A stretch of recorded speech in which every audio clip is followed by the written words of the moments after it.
कक्षा 11वीं के समस्त विद्यार्थियों को इस दिवस की प्रातः बेला का हार्दिक अभिवादन। सुप्रभात। आशा करता हूँ कि आप सभी विद्यार्थी अपने अपने घरों में परिवार सहित कुशल पूर्वक से होंगे और अपने ज्ञान में वृद्धि करते जा रहे होंगे। वे आप सभी विद्यार्थी प्रस्तुत चलित छायाचित्रों की सहायता से अपने ज्ञान में उत्तरोत्तर वृद्धि करते जा रहे होंगे। मैं प्रेम सिंह, प्रशिक्षित परास्नातक शिक्षक Hindi, Arden progressive school Haldwani Lamachaur, आज आपके समक्ष पूर्व प्रस्तुत चलित छायाचित्र भाग 1 शेखर जोशी द्वारा रचित गलता लोहा पाठ की वाचन, भावाभिव्यक्ति एवं प्रश्न अभ्यास लेकर प्रस्तुत हुआ हूँ, जिसमें हम उस प्रथम चलित छायाचित्र के बाद शेष पाठ की वाचन अभिव्यक्ति एवं प्रश्नाभ्यास को प्रदर्शित कर इस पाठ की विषय वस्तु एवं प्रश्न भावाभिव्यक्ति को पूर्ण रूप से समझाने हेतु प्रयासरत रहूँगा और आशा करता हूँ कि आप सभी विद्यार्थी इस चलित छायाचित्र को देखकर प्रस्तुत पाठ गलता लोहा की वाचन भावाभिव्यक्ति एवं प्रश्न अभ्यास को भली भांति समझने में समर्थ हो सकेंगे। इसी आशा से चलते हैं शेष वाचन अभिव्यक्ति की ओर। आपने देखा कि पहले चलित छायाचित्र में मैंने बतलाया था कि किस प्रकार से मास्टर त्रिलोक सिंह अपने प्रिय शिष्य मोहन को बार बार प्रोत्साहित करते थे। वहीं दूसरी ओर उनके द्वारा धनराम के प्रति किसी भी प्रकार का भी प्रेरणात्मक शब्दों का प्रयोग नहीं किया जाता था, जिससे उसका जीवन सफल हो सके या वह अपने जीवन को एक सही दिशा प्रदान कर सके। पहले पूर्व चलित छायाचित्र में मैंने मोहन मास्टर त्रिलोक सिंह जी द्वारा मोहन के प्रति उनके व्यवहार को दिखलाया है। यहाँ चलते हैं धनराम के बारे में। वाचन अभिव्यक्ति पेज नंबर 58 पेज पर है। और धनराम वह गांव के दूसरे खेतीहर या मजदूर परिवारों के लड़कों की तरह किसी प्रकार तीसरे दर्जे तक ही स्कूल का मुंह देख पाया था। और आपने देखा कि क्या था, धनराम निम्न जाति का था, लोहार का व्यवसाय करने वाले का एक बेटा था। उनकी भी आशा थी कि मेरा बच्चा भी पढ़े, मेरा बालक भी पढ़ लिख कर एक अच्छा इंसान बने। लेकिन दुर्भाग्य या विडंबना, मोहन का पढ़ना और धनराम के पिता की मृत्यु होना और उसका स्कूल केवल तीसरी कक्षा तक ही पढ़ पाना। त्रिलोक सिंह मास्टर कभी कभार ही उस पर विशेष ध्यान देते थे। एक दिन अचानक ही उन्होंने पूछ लिया था, धनुआ तेरा का पहाड़ा सुना तो। अब देखिए किस प्रकार से यदा कदा ही प्रश्न पूछा करते थे मास्टर त्रिलोक सिंह। उन्होंने एक बार पूछा धनराम से, धनुआ तेरा का पहाड़ा सुना तो। तेरा का पहाड़ा सुनाने के लिए कहा। 12 तक का पहाड़ा तो उसने किसी तरह याद कर लिया था, लेकिन 13 ही पहाड़ा उसके लिए पहाड़ हो गया था। यानी कि 12 तक ही उसको याद थे, 13 का उसको याद नहीं था। तेरे कम तेरे, तेरे दूनी 24, 12 के अनुरूप ही वह कि 13 दूनी 26 होता है। यहाँ पर उसने 13 दूनी 24 कह दिया और यही गलती हुई। सटाक एक संडी उसकी पिंडलियों पर मास्टर साहब ने लगाई थी, वह टूट गई। पिंडली माने उसकी जांग पर एक डंडा, पतली जो छड़ी होती है उसको संटी कहते हैं। एक संटी जो है मास्टर जी ने उसके पाँव में लगाई और वह इतनी जोर से मारी कि वह संटी भी टूट गई। गुस्से में उन्होंने आदेश दिया, जा नाले से एक अच्छी मजबूत संटी तोड़ कर ला, फिर तुझे 13 का पहाड़ा याद कराता हूँ। और उसे फिर दंड देने की बात यहाँ मास्टर जी ने कही। त्रिलोक सिंह मास्टर का यह सामान्य नियम था, सजा पाने वाले को ही अपने लिए हथियार भी जुटाना होता था। और जाहिर है बलि का बकरा अपने से अधिक मास्टर के संतोष को ध्यान में रखकर टहनी का चुनाव ऐसा करता जैसे वह अपने लिए नहीं बल्कि किसी दूसरे को दंडित करने के लिए हथियार का चुनाव कर रहा हो। और मास्टर जी त्रिलोक सिंह जी का यही था कि वह जो गलती करता था बच्चा, उसी से कहते थे जा संटी लेकर के, और वह बेचारा जो है गुरु आज्ञा का पालन करते हुए ऐसी संटी लाता था कि उसको पता था कि मार मुझे ही पड़ने, लेकिन वो गुरु आज्ञा का बाल मन से स्वीकार करते हुए ऐसी संटी लाता था कि जैसे वो किसी और को मारने के लिए हो। धनराम की मंद बुद्धि रही हो या मन में बैठा हुआ डर कि पूरे दिन घोटा लगाने पर भी उसे 13 का पहाड़ा याद नहीं हो पाया था। अब उसके मन में डर था, या उसकी मंद बुद्धि कहिए, मंद बुद्धि तो हम नहीं कह सकते हैं, उसका भय ही था कि उसको पहाड़ा याद नहीं हो पाया 13 का, और दिन भर उसने उसको पढ़ा।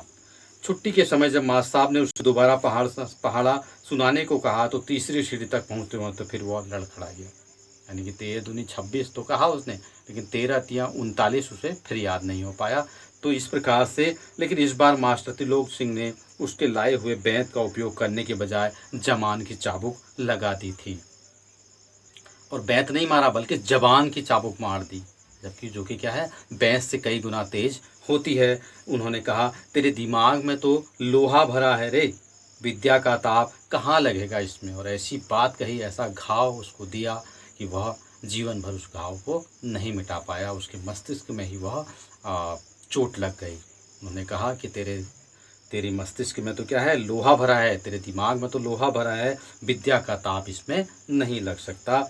अपने थैले से 5-6 दरातियाँ निकाल कर उन्होंने धनराम को धार लगा लाने के लिए पकड़ा दी थी, और कहा था कि ये ले, 5-6 दरातियाँ दी अपने झोले से, और उससे कहा इसमें धार लगा लाना।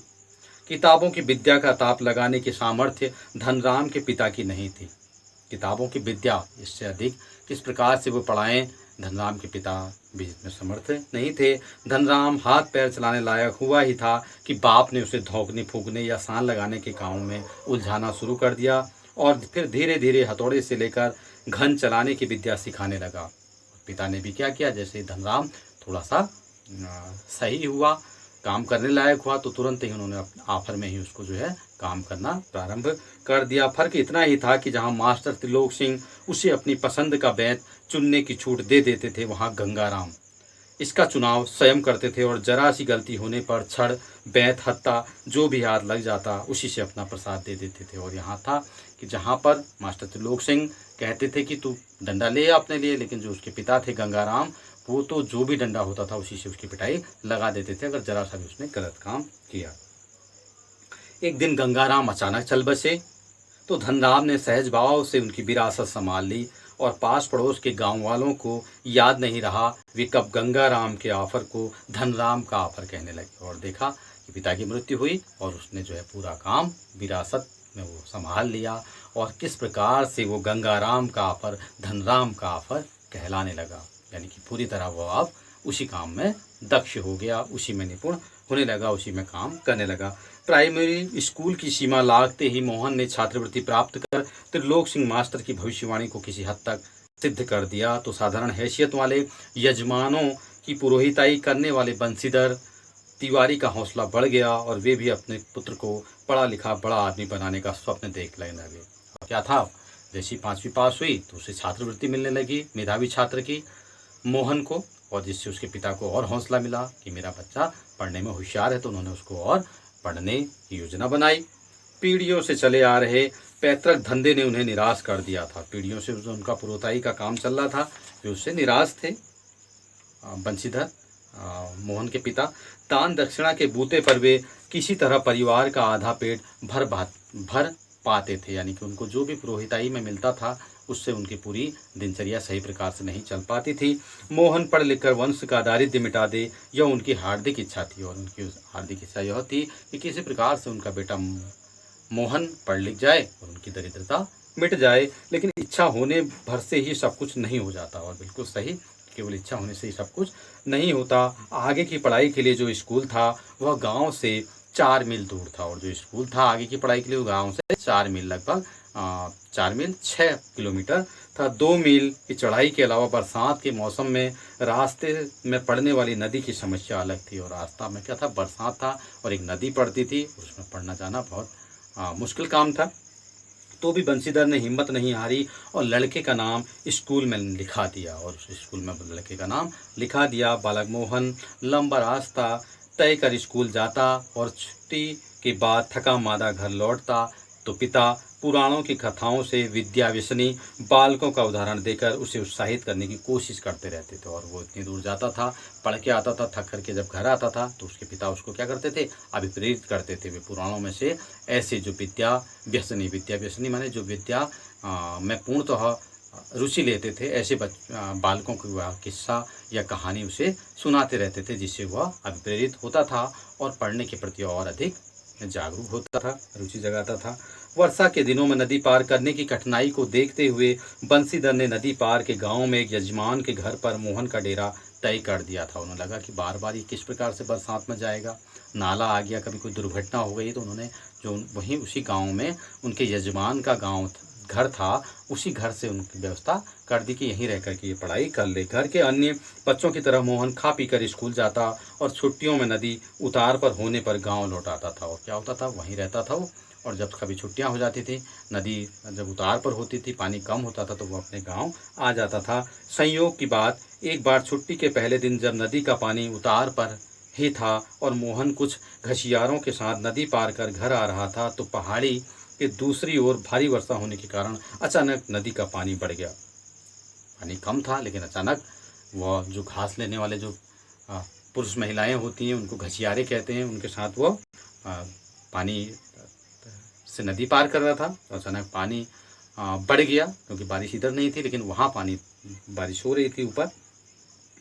नदी की धारा में झाड़ झंकाड़ और पात पतेल आने शुरू हुए, तो अनुभवी घसियारों ने तेजी से पानी को काटकर आगे बढ़ने की कोशिश की, लेकिन किनारे पहुंचते मट पहले पानी का रेला उन तक आ ही पहुंचा। किसी प्रकार से किनारे तो पहुंच गए, लेकिन अचानक क्या था, पानी का तेज बहाव, गंदा पानी था, उन तक आया। वे लोग किसी प्रकार सकुशल इस पार पहुंचने में सफल हो सके। इस घटना के बाद वंशीधर घबरा गए और बच्चे के भविष्य को लेकर चिंतित रहने लगे। उन्होंने देखा कि यह आ रहा है, फिर भी नदी का खतरा है, तो उनको चिंता हुई। बिरादरी के एक संपन्न परिवार का युवक रमेश उन दिनों लखनऊ से छुट्टियों में गांव आया हुआ था। उनके गांव का ही क्या था, एक बिरादरी का एक संपन्न व्यक्ति था रमेश, वह गांव आया था जबकि वो लखनऊ रहता था। बातों बातों में वंशीधर ने मोहन की पढ़ाई के संबंध में उससे अपनी चिंता प्रकट की, तो उसने न केवल अपनी सहानुभूति जतलाई बल्कि उन्हें सुझाव दिया कि वे मोहन को उसके साथ ही लखनऊ भेज दें। उन्होंने जब बात कही कि ऐसी ऐसी बात है, मैं अपने बच्चे को पढ़ाई के प्रति चिंतित हूँ, तो उन्होंने कहा कोई बात नहीं, आप क्या करो, सहानुभूति लेने। उन्होंने कहा बहुत बढ़िया है बच्चा, तो मैं मेरे साथ आप इसको भेज दो, मैं पढ़ाई करवा दूंगा। घर में जहाँ चार प्राणी हैं, एक और बढ़ जाने में कोई अंतर नहीं पड़ता। उन्होंने कहा घर में तो हम 4 लोग हैं, 4 प्राणी हैं, एक और बढ़ जाएगा, क्या अंतर पड़ेगा, वास्तव में कुछ अंतर नहीं पड़ता है, अगर आपके हृदय में किसी के लिए जगह हो तो। बल्कि बड़े शहर में रहकर वो अच्छी तरह पढ़ लिख सकेगा। उन्होंने कहा कि बड़ा शहर है, अच्छी तरह पढ़ लिख जाएगा। बंशीधर को जैसे रमेश के रूप में साक्षात भगवान मिल गए हों। बंशीधर को लगा ये तो क्या है, साक्षात भगवान आ गए, जैसा वो चाहते थे वैसा ही रमेश ने उनसे कह दिया। उनकी आंखों में पानी छलछलाने लगा और उनको आंखों में पानी छलछलाने लगा, तो उनको भरोसा हो गया कि अब मेरा बच्चा कहीं शहर जाके अच्छी पढ़ाई करेगा और अच्छा आदमी बन सकेगा। भरे गले से वे केवल इतना ही कह पाए कि बिरादरी का यही सहारा होता है। उन्होंने कहा कि ठीक करा तुमने, बिरादरी का एक सहारा मुझे दिया है। छुट्टियां शेष होने पर रमेश वापस लौटा तो माँ बाप और अपनी गांव की दुनिया से बिछुड़कर सहमा सा मोहन भी उसके साथ लखनऊ आ पहुंचा।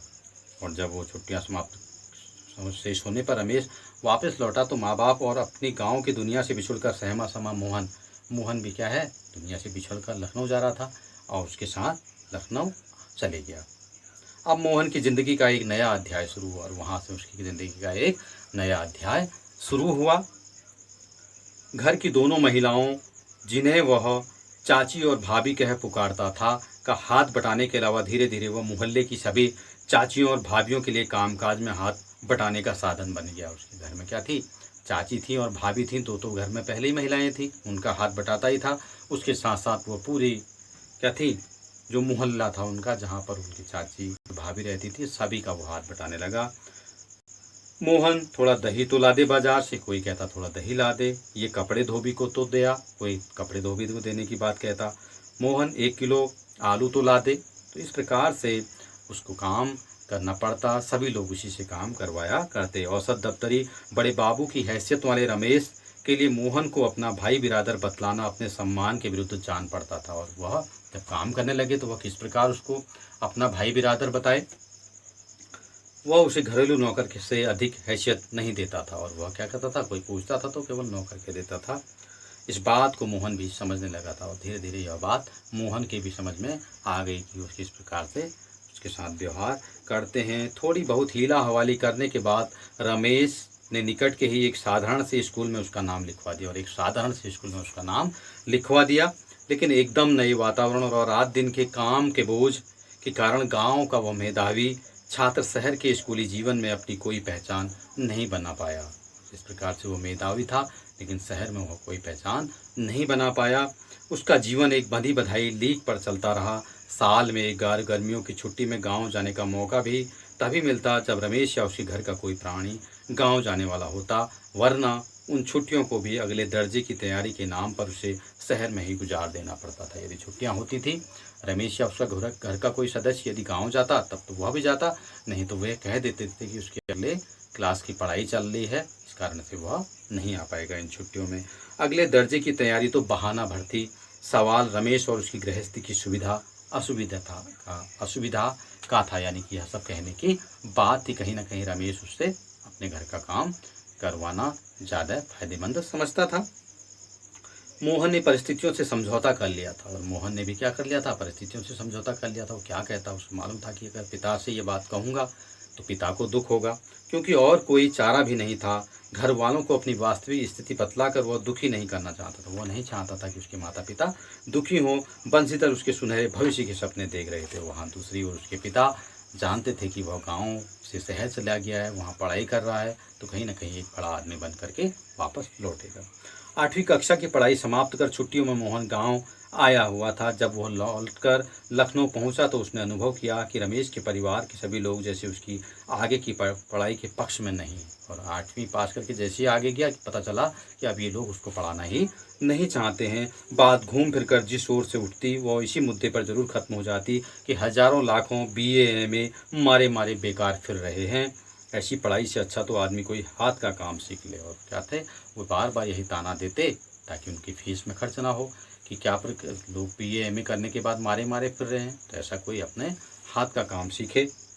रमेश ने अपने किसी परिचित के प्रभाव से उसे तकनीकी स्कूल में भर्ती करा दिया। एक क्या है, जो प्रशिक्षण संस्थान होता है वहाँ उसको भर्ती करा दिया। मोहन की दिनचर्या में कोई विशेष अंतर नहीं आया था। वह पहले की तरह स्कूल और घरेलू कामकाज में व्यस्त रहता। धीरे धीरे 1.5-2 वर्ष का समय भी बीत गया, और मोहन अपने पैरों पर खड़ा होने के लिए कारखानों और फैक्ट्रियों के चक्कर लगाने लगा। उसने पढ़ाई की और फैक्ट्रियों और कारखानों के अब वो चक्कर लगाने लगा।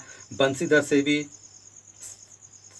से जब भी कोई मोहन के विषय में पूछता तो वे उत्साह के साथ उसकी पढ़ाई की बाबत बताने लगते, और मन ही मन उनको विश्वास था कि वह एक दिन बड़ा अफसर बनकर लौटेगा। कोई उनसे पूछता बंसीधर से कि आपका बेटा कहाँ है, तो वो बड़े गर्व से कहते कि वो शहर पढ़ाई करने गया है और अफसर बनकर लौटेगा।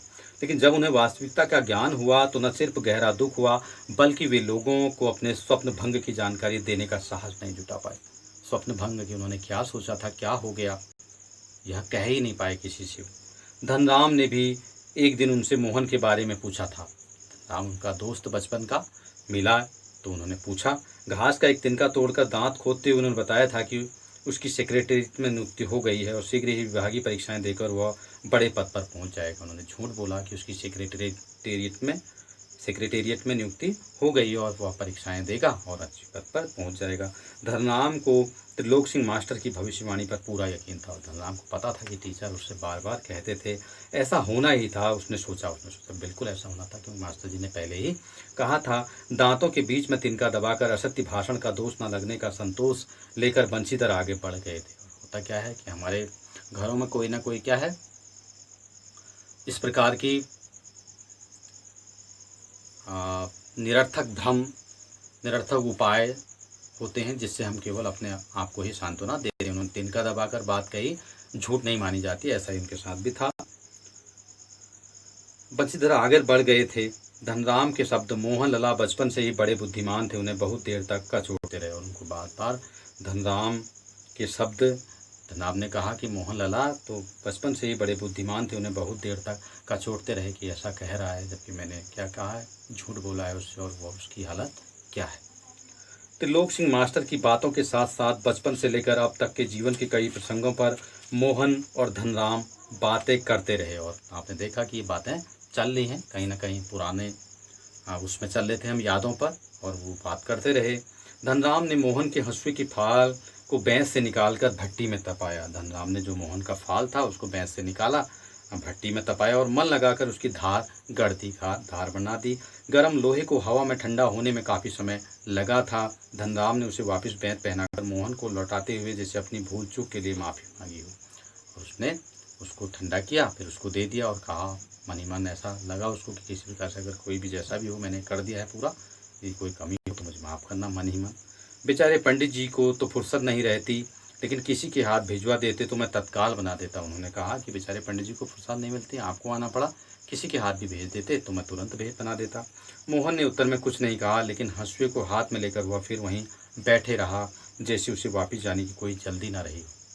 वह उसकी बात सुनते रहा, उसे किसी प्रकार की जल्दी न थी। सामान्य तौर से ब्राह्मण टोले के लोगों का शिल्पकार टोले में उठना बैठना नहीं होता था। साधारणतः कोई भी इस प्रकार से उच्च कुल का व्यक्ति शिल्पकार टोले में नहीं बैठता था। किसी कामकाज के सिलसिले में यदि शिल्पकार टोले में आना ही पड़ा तो खड़े खड़े बातचीत निपटा ली जाती थी, और यदि कोई आना पड़ा तो क्या करते थे, खड़े खड़े बात निपटा लेते थे और सीधे अपने घर चले जाते थे। ब्राह्मण टोले के लोगों को बैठने के लिए कहना भी उनकी मर्यादा के विरुद्ध समझा जाता था। अगर कोई कह दे कि तुम बैठो, यदि मोहन से धनराम कह दे कि बैठो, यह भी क्या है उनके लिए क्या था, निषेध था।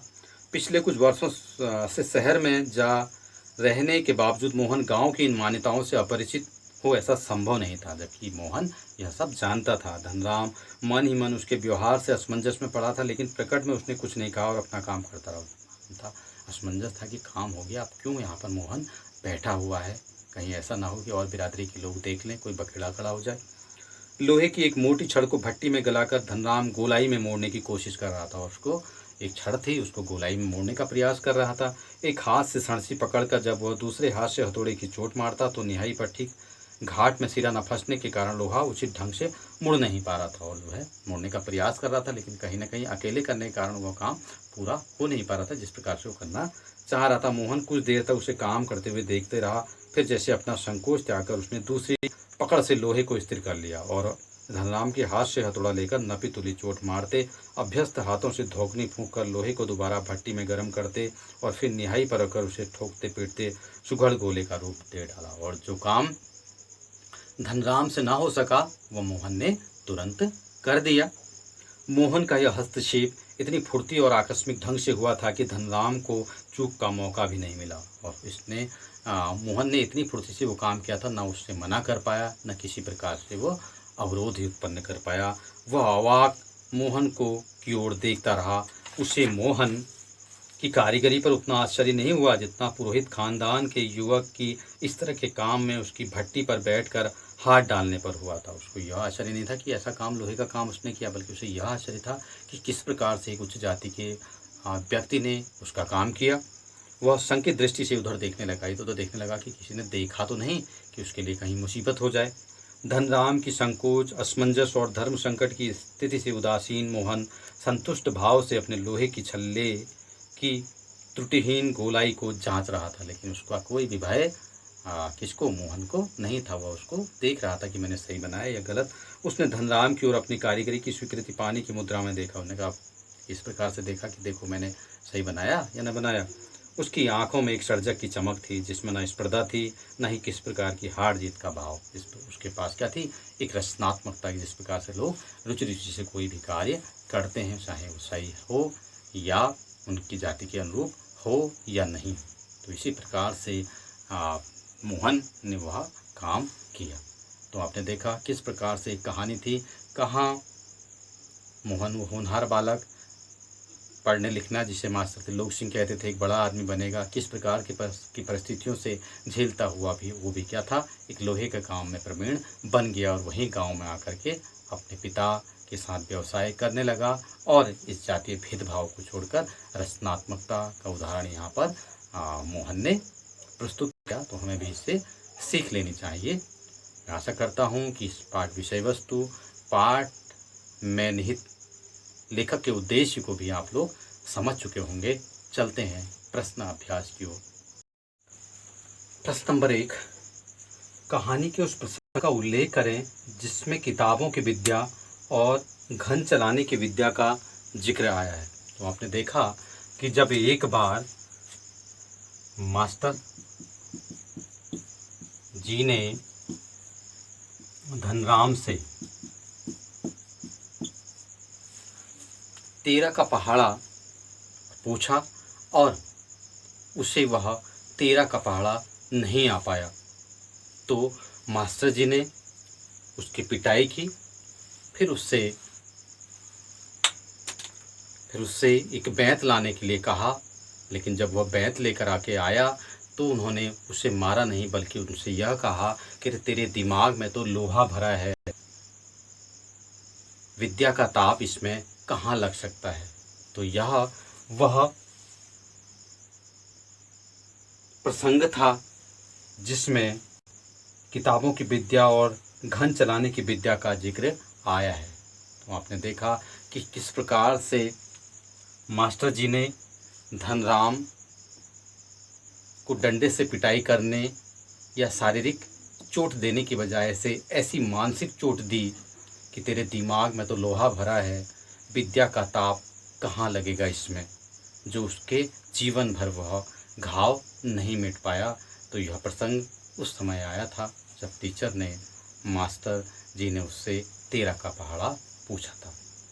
प्रश्न नंबर 2, धनराम मोहन को अपना प्रतिद्वंदी क्यों नहीं समझता था।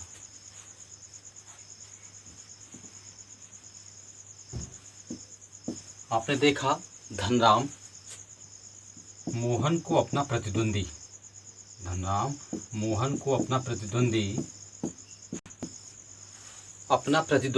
इसलिए नहीं समझता था क्योंकि कहीं न कहीं वह जानता था कि द्वंद्व क्या होता है, बराबर वालों में होता है। लेकिन उसे पता था कि मुझ में और मोहन में बहुत बड़ा अंतर है। पहला अंतर जाति का अंतर था, दूसरा अंतर शिक्षक के द्वारा दी जाने वाली सहानुभूति का अंतर था, जो बार बार मोहन से कहा करते थे कि मोहन एक दिन बड़ा आदमी बनेगा, और वही बात धनराम से कहते थे कि तेरे दिमाग में तो लोहा भरा है। तो यह बात उसके बाल मन में पूरी तरह समाहित हो गई थी और उसने अपने लिए क्या थी, एक निश्चित दूरी बना ली थी, जो कभी भी बराबरी तक पहुंचने में सफल ही नहीं हुई। इसी कारण से वह कभी भी मोहन को प्रतिद्वंदी नहीं समझता था। वह जानता था कि मोहन ऊंचे कुल का है और उसे ऊपर ही जाना चाहिए, वह उसका अधिकार है, जबकि वास्तव में ऐसा नहीं है।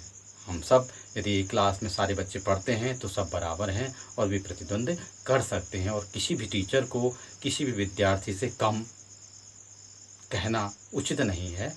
हाँ, कहीं ना कहीं यदि उसे प्रोत्साहित करना है, उसे आगे बढ़ाने के लिए कोई बात कही जानी चाहिए, तो उसको पूरी तरह से समझानी भी चाहिए कि मैंने यह इसलिए कहा कि आप इससे आगे बढ़ सको। प्रश्न नंबर 3, धनराम को मोहन के किस व्यवहार पर आश्चर्य हुआ और क्यों। तो आपने अभी वाचन देखा और उससे आप समझ गए होंगे कि जब एक बार मोहन धनराम के ऑफर पर आया और कोई बर्तन लेकर के आया, हंसिया लेकर के आया लंबे बैंत का, और धनराम ने उसको वह हंसिया धार तेज कर जब वापस कर दिया और वो अपनी गोलाई में अपनी किसी अन्य के द्वारा दिए गए कार्य की लोहे की छड़ को गोलाई में परिवर्तित करने लगा, और अकेले और सही प्रकार से पकड़ न होने की स्थिति में उस पर जिस गोलाई की वह कामना करता था, इच्छा रखता था, वह गोलाई न होने पर वह तुरंत मोहन ने उस गोलाई में उसकी मदद कर दी, क्योंकि मोहन तकनीकी शिक्षा प्राप्त था, वह लोहे के कार्य को जानता था। इस बात पर भी उसको आश्चर्य नहीं हुआ कि मोहन यह काम जानता बना, लेकिन उसको आश्चर्य इस बात पर हुआ कि किस प्रकार से एक उच्च जाति किस प्रकार से एक उच्च जाति के व्यक्ति ने निम्न जाति वर्ग के व्यक्ति के साथ काम किया, जबकि इससे पूर्व वहाँ पर किसी का बैठना भी क्या माना जाता था, निषेध था। कोई भी निम्न कुल कि उस धनराम के लोहार पर कोई भी उच्च कुल का व्यक्ति नहीं बैठता था। केवल खड़े खड़े ही वो बात करते थे और काम हो जाने पर खड़े खड़े भी अपना काम ले जा करके चले जाया करते थे। जबकि वहाँ पर मोहन कई समय तक बैठा रहा और मोहन को भी इसमें कोई डर नहीं था। वो निडरता से अपने कार्य को करते रहा, जिस प्रकार से एक सच्ची रचनात्मक वाला व्यक्ति करता है। प्रश्न नंबर 4, मोहन के लखनऊ आने के बाद के समय को लेखक ने उसके जीवन का एक नया अध्याय क्यों कहा है? आपने देखा कि जब जो है मोहन गांव से लखनऊ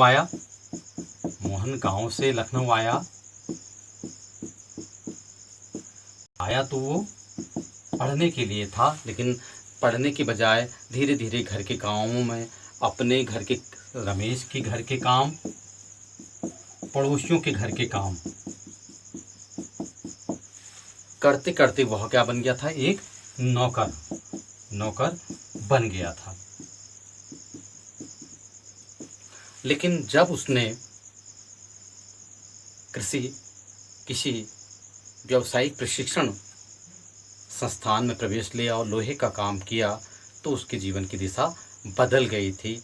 जहाँ एक ओर उसे घरेलू नौकर का काम करना पड़ता था, तो वहीं कहीं न कहीं वह क्या करता था, इस आत्मनिर्भर कार्य से यह जानता था कि मैं कोई भी कार्य कर सकता हूँ। और उसके जीवन का अध्याय ही बदल गया। वो क्या है, एक पढ़ लिख कर अच्छा अफसर बनने की बजाय, एक पढ़ लिख कर एक अच्छा ऑफिसर बनने की बजाय एक साधारण मेहनत का मनुष्य बन गया था, जो वास्तव में उसके लिए एक नया अध्याय था।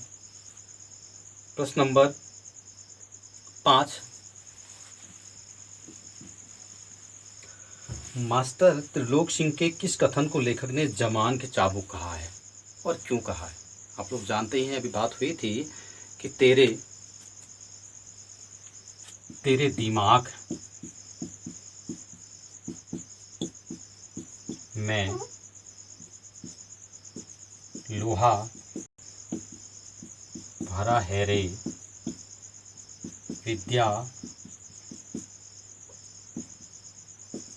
का ताप इसमें कहाँ लगेगा। तो यह जो बात मास्टर त्रिलोक सिंह ने मोहन से कही थी,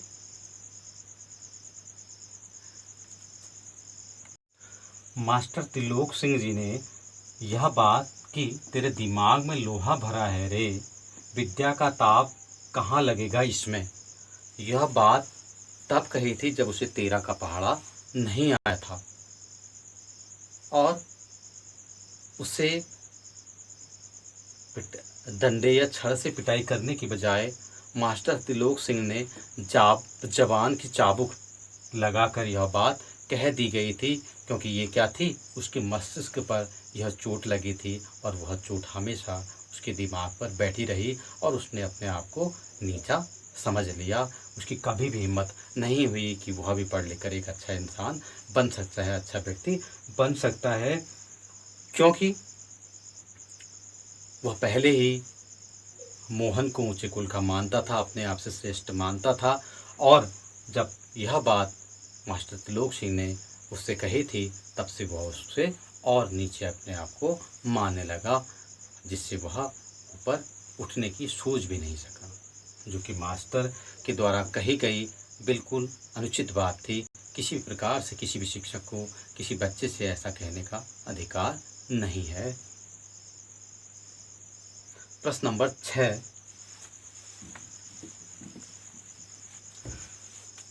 बिरादरी का यही सहारा होता है। किसने किससे कहा, किस प्रसंग में कहा, किस आशय का। किसने किससे कहा, आप जानते हैं, बिरादरी का यही सहारा होता है। बिरादरी का यही सहारा होता है। आपको मालूम है किसने कहा था? बंशीधर जी ने रमेश से।